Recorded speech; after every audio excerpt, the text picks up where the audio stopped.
अस्सलामु अलैकुम curious fellows. तकसीम बंगाल एक इंतहाई अहम वाक़या था जो कि उस टाइम के गवर्नर जनरल लॉर्ड कर्जन के दौरे हुकूमत में पेश आया।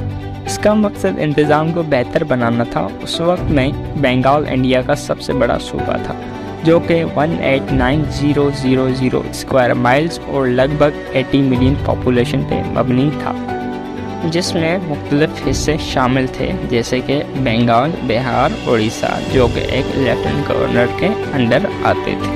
लॉर्ड कर्जन ने जब इंडिया के गवर्नर जनरल का चार्ज लिया तो उन्होंने बंगाल की तकसीम के बारे में सोचना शुरू कर दिया था।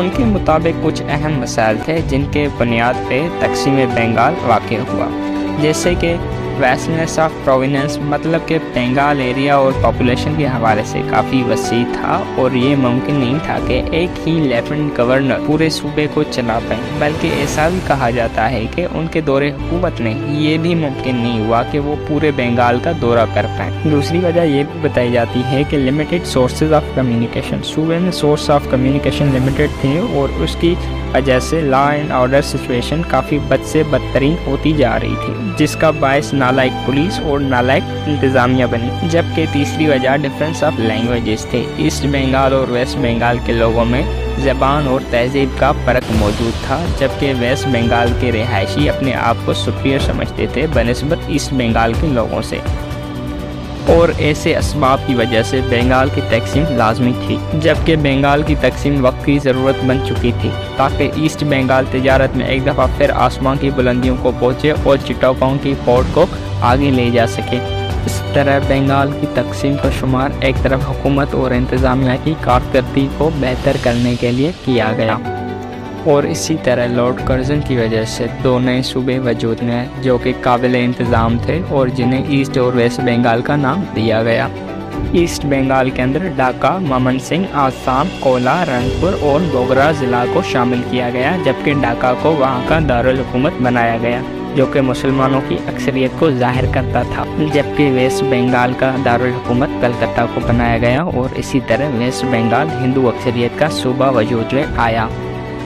ईस्ट बंगाल में 80 मिलियन मुस्लिम और 12 मिलियन हिंदू शामिल थे, जबकि वेस्ट बंगाल की टोटल पॉपुलेशन 54 मिलियन थी, जिसमें से 42 मिलियन हिंदू थे और इसी वजह से ये हिंदुओं का एक अक्सरियत वाला सूबा था। मुसलमानों की तरफ से उसका मुस्बत जवाब मिला। ये सोचा जाता था कि मुसलमानों को इससे समाजी और मुआशी तौर पर आज़ादी होगी। मुसलमानों ने इस बिना पे बंगाल की तकसीम का खैर मकदम किया।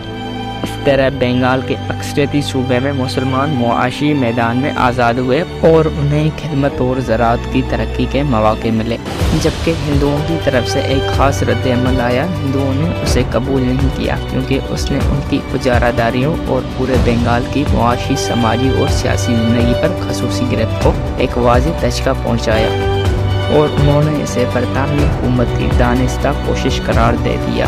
दूसरी तरफ बंगाल की तकसीम ने मुसलमानों की बेहतरी का इम्कान रोशन कर दिया था, जबकि हिंदू ऐसा नहीं चाहते थे और आखिरकार हिंदुओं ने स्वदेशी तहरीक को मुतारिफ करवाया, जिसका वाहिद मकसद बरतानवी सामान को ना खरीदना था।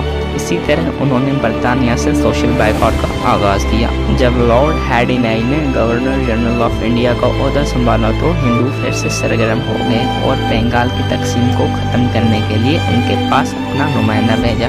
उन्होंने बरतानवी वज़ीर-ए-आज़म बराए हिंदुस्तान उमूर से भी यही सिफारिश की और आखिरकार हिंदू अपने मकसद में कामयाब हो गए और 12 दिसंबर 1911 में बंगाल की तकसीम का फैसला मंसूख कर दिया गया।